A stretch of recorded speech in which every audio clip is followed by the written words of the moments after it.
I only have about 2 hours to make this episode, so I can't even be bothered to wait until it has stopped raining. I can't sleep through it, so we're just gonna have to move on and go to this project site for this week's project. With that said, welcome back to the realm of Vasten. We're back in Dawnport, and today we're gonna be doing a little bit of a more technical project because those usually take a lot less time than any building I do. So we're gonna move over to an area where I've been requested to build a contraption. And if you've been keeping up with my tutorials, you might know what that I'm getting shot at. Run.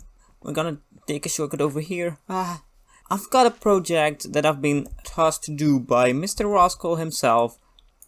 And it involves armor stands, and it involves swapping between armor stands, which is what you would have seen me do in a tutorial. So we're gonna build something that's quite similar to that, but I want to make it a little bit different. So where is the entrance to that? There it is. There we go. Okay, we're here. We are to the entrance to the sewers, which is in a toilet, which is fitting.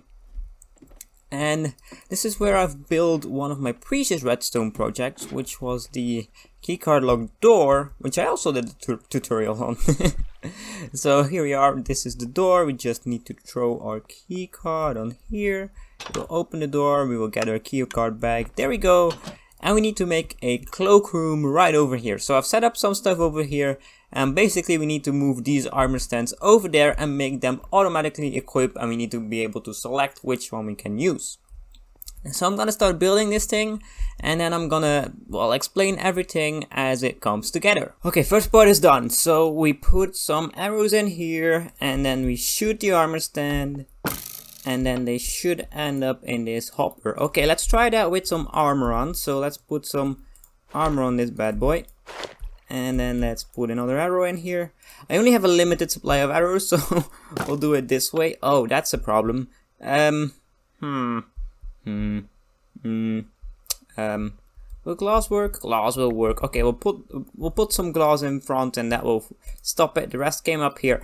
On to the next part. Part 2 is now completed, so we got a auto equipper. If we send an armor stand through, that will all get picked up. It will get into all of these droppers and dispensers. We walk up on here, and we get everything.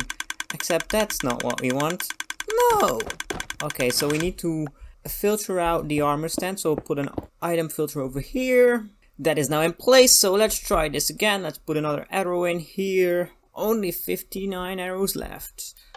Boom, there we go. We will put that here. I didn't put in the glass wall yet. If we stand up here, we only get those two. The rest will be, and we should have an armor stand over here. Perfect. Okay, this is working. On to the next part. I just realized that me just rambling through this video is not gonna make it entertaining for you at all. So I'm just gonna take a break over here. Just breathe for a second. And then we'll go back in there, and I'm gonna explain what I'm actually doing. Like a normal person. Okay, so let's get our key card out. Let's throw it on here. Let's walk through this door calmly. And let's take a look at what we have. So this is all the same as we did in the last clip. We've got some armor stands over here. This will be the selection, so you can say if I'm gonna take this armor stand and this armor, and then you can select it. I don't have an arrow in there, but then it shoots it. You've seen that before. It will go through all this hopper line at the bottom here. It will take out the armor stand because that is the thing that we don't want to get shot at. Then the rest of the items, so the armor will go through this chain over here, end up in this dispenser, and when you stand on this pressure plate, the dispenser shoots it out at your face, and you get equipped with some armor, which is exactly what we want. But we've got a little bit left to do, which is we need to fill up this array of armor stands. I've been trying to find out how to do that, so I've got a little bit of a test over here, and I want to see if this works. If not, we're in big trouble.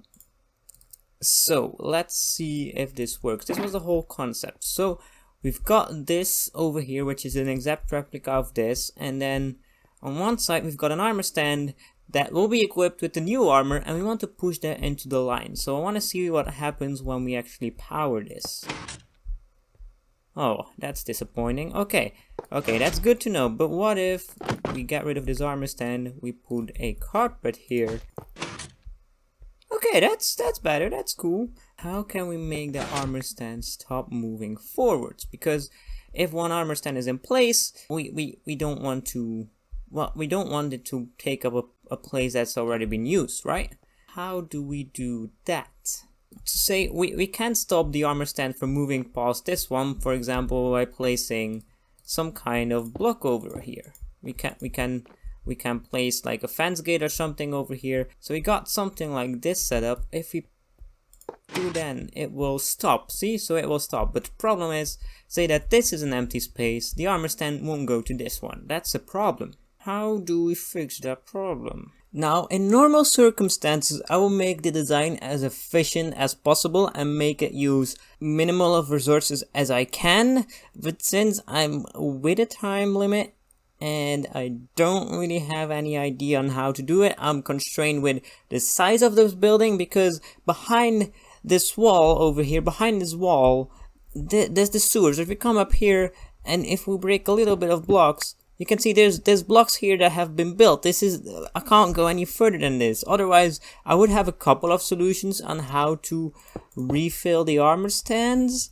But since I don't have the time to figure out something new, and since I don't have the place to do what I actually wanted to do, we're coming up with some kind of beta solution, which is putting the refilling stations behind it and hooking them up to this button. So if you press this button, that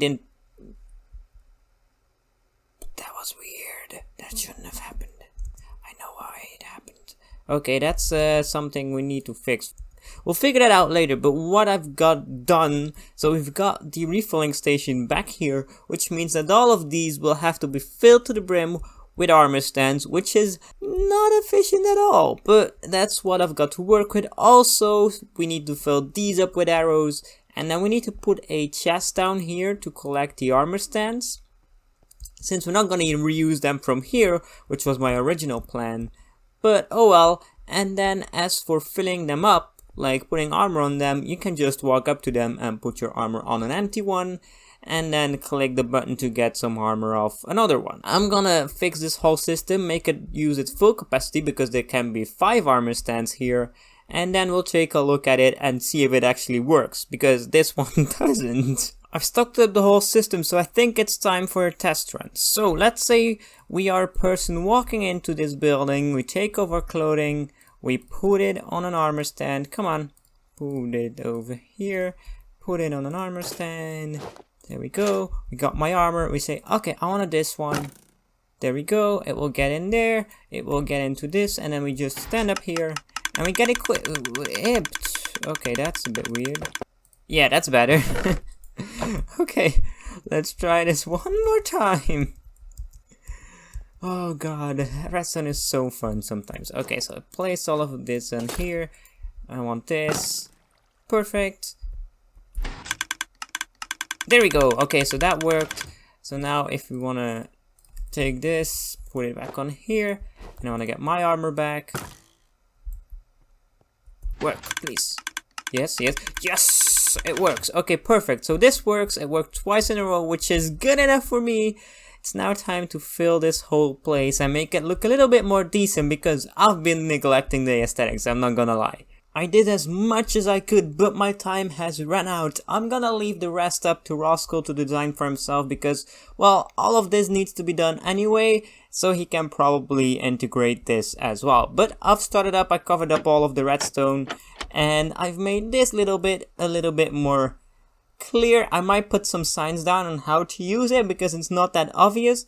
But anyway, that will be it for this week's episode on the Vasten server. If you liked it, hit that like button, comment, subscribe, and all that good stuff. I know it was a chaotic episode, but it should be the last one, and next time you see a Vasten episode, it should be decent quality again. So I'll see you then. Bye.